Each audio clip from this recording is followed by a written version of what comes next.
I love you. दोघं पण प्रेम करताय माझ्यावर? होय.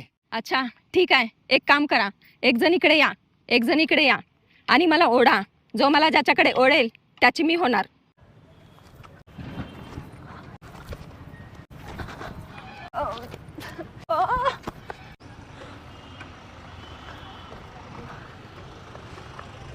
अरे तुझं माझ्यावर प्रेम होतं तर तू माझा हात का सोडलास?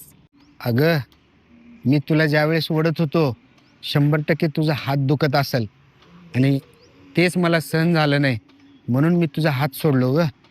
यालाच म्हणायचं खरं प्रेम. अगं माझ्याकडे गाडी आहे, बंगला आहे, सोनं आहे, पैसा आहे. ह्याच्याकडे काय आहे? भलेही आज माझ्याकडे पैसा नसेल, सोनं नसेल, गाडी नसेल, बंगला नसेल, पण एक खात्रीनं सांगतो, तुला दररोज 2 टाईम सुकाची भाकरी मी 100% खाऊ घालतो. हा माझा